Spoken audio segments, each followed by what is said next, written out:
on behalf of the Oregon-California Trail Association, I want to thank you all for coming out and doing this work. Yeah, what you're doing is preserving an incredible, important part of our heritage. The Carson River route, the Emigrate Trail, which I don't know how many know, but I wrote a couple little books on the trail, one called the Gold Rush Trail, the other Hiking the Gold Rush Trail. And simply it shows you where you can find the trail. But more people came over Carson Pass and through this area, over West Summit, than any other trail during the height of the gold rush. And we know in 1848, when the trail was opened by the Mormon Battalion, remnants of the Mormon Battalion, who had come to California in 1846 with the U.S. Army to fight the Mexicans. When they were discharged in San Diego or Los Angeles, the Army said, "Thank you for your service." Yep. And while they were in their migration to come and fight, the Mormon Battalion, about 350 of them arrived in California. Brigham Young was coming into the Salt Lake Valley. But they didn't know exactly, the battalion didn't know exactly where Brigham Young was going to locate. So when they got discharged, they didn't really know where they were going. And so a bunch of them went all the way back to Missouri to pick up their family to come out. And a couple of hundred of them came north and to go over the only trail across the Sierra at that time, which was the Donner route, the Truckee River route. Some of them went, a group of them went to work for John Sutter because they got word from, by this time they got word from Brigham Young that they were in the Salt Lake Valley, but to stay in California for another year and work because life was going to be difficult in the Salt Lake Valley. So they went to work for John Sutter. 6 of them went to work for James Marshall up on Coloma, building the sawmill. So you know what happened on January 24th, 1848? Marshall discovered gold in the tail race of that mill. Marshall always thought he discovered gold on January the 19th, but it was 3 Mormon journals that documented everything that said on January 24th, 1848, some gold, G-O-U-L-D, was found in the tail race. And so they're the ones that documented the actual date. Well, that was in January. Well, they started that spring, they started thinking about now it was time to go to the Salt Lake Valley. They did not want to go over the Truckee River route. They knew about the Donner disaster. They knew there were 27 river crossings or more in that Truckee River Canyon. So they're going to find a new way to get over the Sierra by following the ancient Indian travel trail. So a group started to assemble, made up of 45 men, 1 woman, 17 wagons, 2 brass cannons, and 300 animals. And they started out from a little valley they call Pleasant Valley, which still is named that today, and started working their way up the Indian trails. They camped on a creek that today is called Camp Creek. Some of you may be familiar with it. It's over by, off of the Mormon Immigrant Trail. And then they worked their way up and spent the couple of nights at a spring that they had wild leeks growing around, and they named that Leek Springs. They spent 2 nights there and worked the trail for the next 10 miles. Went past another spring, and they were worried because they had sent out 3 scouts to scout the trail, and those scouts hadn't returned. And as they were returning back to Leek Springs, they stopped at a spring and noticed there was disturbed earth there. And James Sly, who Sly Park is named for, thank you. James Sly said, I think that's a grave where our three brethren are buried. So they went back to Leak Spring, came up the next morning, and dug into it, and sure enough, there were the bodies of their three comrades, riddled with arrows, head caved in, all their possessions gone, except for a gold pouch that was cast off into the side. They reburied them there, and they inscribed on a tree in memory of our brethren who were supposed to have been murdered on the night of June 27th, 1848. Ezra Allen, Daniel Browett, and Henderson Cox, and we shall name this Tragedy Spring, which it holds its name today. Now, they said murdered, and I don't believe at all there was a murder that went on. I do believe that the Indians did kill him, but I think it was self-defense. That Tragedy Springs is a known Indian summer trade camp, and there's bedrock mortars there. We've found lithic scatters there.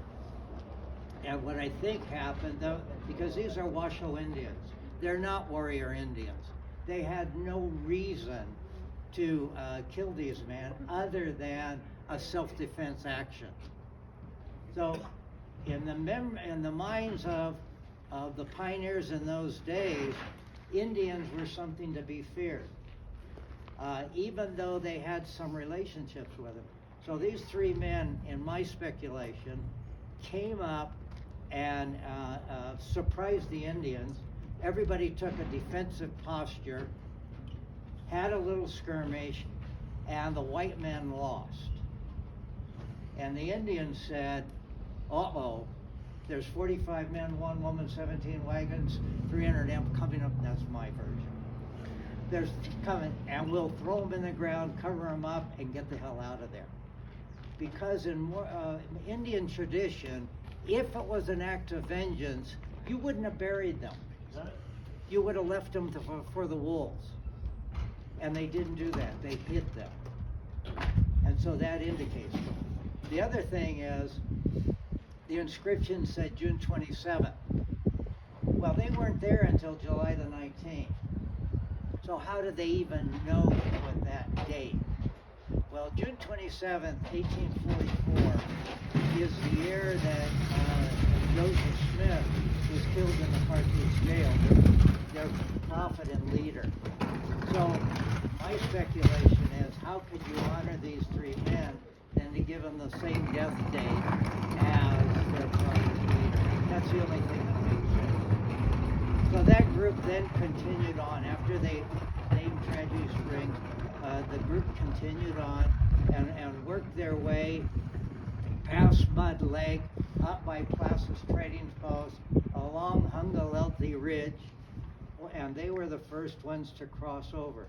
There were 45 men and 1 woman. That 1 woman was named Melissa Corey. And that peak up there above Red Lake, West Pass, is called Melissa Corey Peak, in honor of that first white woman to cross that summit. And also all pioneer women. And on the Silver Lake grade, there's a plaque there, about halfway down from Tragedy Spring. There's a plaque there commemorating that peak. I don't know how many of you have seen that. So they dropped down into what they call Lake Valley, which is where Caples Lake is today. And it was a small lake at that time before the dam went in.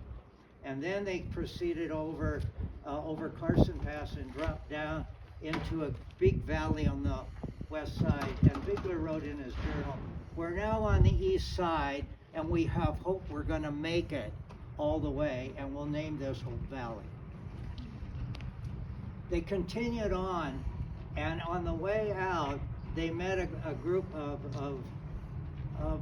pioneers coming to California. The first group they met was James Clyman, and he had 17 wagons, and he was going to use the Truckee River route. They showed them the map and said, "We have a better way for you to go." So he used the Carson River route. About A week later, they met another mountain man by the name of Carl Cornwall, Pierre Barlow Cornwall, and he had 25 wagons, and he was going to use the Truckee River route. They showed him a map, and he came over the Carson River route. A few weeks later, they ran into another man named Joseph Childs, who was also, he had 45 wagons, and he was going to use the Truckee River route. He came this way as well. So we know in 1848, no less than 120 wagons, 400 to 500 people, maybe 1,200 animals came the Carson River route. That leaves a mark on the ground.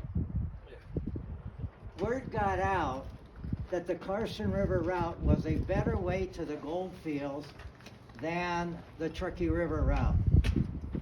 So in 1849, all the people that were rushing to California sold their farms, sold their businesses, bought a covered wagon and oxen, and they rushed to California at 2 miles an hour.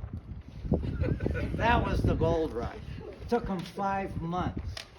But in 1849, we suspect somewhere between 25,000 and 45,000 came to California, and they came by the Carson River route.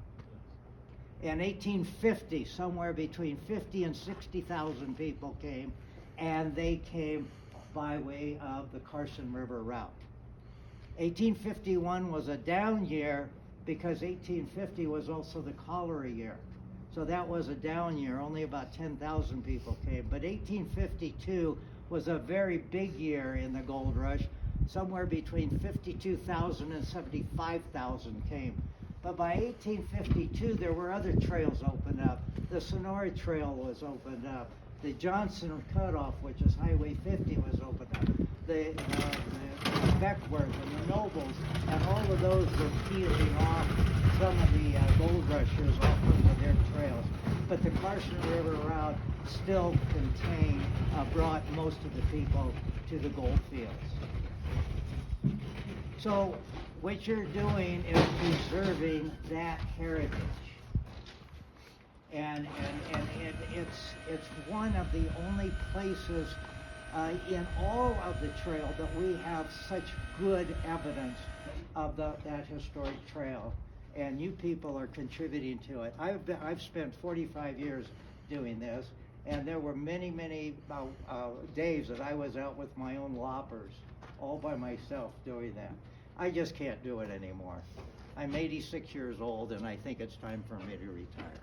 But anyway, thank you again, and have